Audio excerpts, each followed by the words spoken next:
অবশেষে বহু কাঙ্ক্ষিত সাফল্য পেল বাংলাদেশ ক্রিকেট দল। টি-20 বিশ্বকাপে নিজেদের প্রথম ম্যাচে শ্রীলঙ্কার বিপক্ষে 2 উইকেটে জয় পেয়েছে টাইগাররা। আজ ডালাসের গ্র্যান্ড প্রেইরি স্টেডিয়ামে টস হেরে লঙ্কানরা প্রথমে 125 রান করে। লক্ষ্য তাড়া করে 6 বল বাকি থাকতে ম্যাচ জিতে নেয় শান্ত বাহিনী। টাইগারদের অভিনন্দন জানিয়েছেন প্রধানমন্ত্রী শেখ হাসিনা। 4 ছক্কার ঝড় তুলেছে লিটন হৃদয়ের ব্যাট, তাতে কেঁপেছে বাংলাদেশি সমর্থকদের হৃদয়। মাত্র 125 রানের লক্ষ্যের বিপরীতে যে নাটকীয়তা হয়েছে সেটি বোধহয় কেউ কল্পনা করেনি। খুব সহজ লক্ষ্য ভাবলেও লঙ্কানদের হাত থেকে জয় ছিনিয়ে আনতে বেশ ভুগতে হয়েছে টাইগার ব্যাটারদের। তবে শেষ পর্যন্ত সেই মাহমুদুল্লাহ দলকে পৌঁছে দিলেন জয়ের বন্দরে।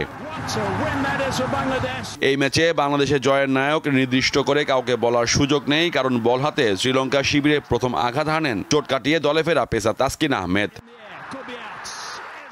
এরপর মুস্তাফিজুর রহমানের 3 উইকেট শিকার, একই সংখ্যক উইকেট নেন রিশাদ হোসেনও।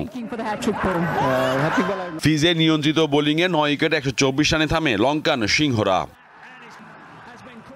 লঙ্কানদের দেয়া 125 রানের ছোট লক্ষ্য তাড়া করে পাওয়ার প্লেতে বাংলাদেশ হারায় সৌম্য, তানজিদ তামিম, শান্তর উইকেট। তবে চতুর্থ উইকেটে বড় জুটি গড়ে শঙ্কার মেঘে কাটিয়ে দেন তাহিদ হৃদয় ও লিটন দাস। হৃদয়ের টানা 3-6-এ বাংলাদেশ অনেকটাই পৌঁছে যায় জয়ের দ্বার প্রান্তে। সাথে অফ ফর্মে থাকা লিটনও খেললেন নিজেকে উজাড় করে, তারা গড়েন 63 রানের জুটি। তবে দ্রুত সময়ে এই 2 ব্যাটার ও সাকিবের বিদায়ে পরাজয় উকি দেয় টাইগার শিবিরে। ব্যাটারদের আসা যাওয়ার মাঝে মাহমুদুল্লাহ ত্রাতা হলেন বাংলাদেশের। লঙ্কান সমর্থকদের মুখে কুলুপ এঁটে দেশকে জয় রাঙান এই সাইলেন্ট কিলার। মোহাম্মদ হাসিব, দীপ্ত স্পোর্টস।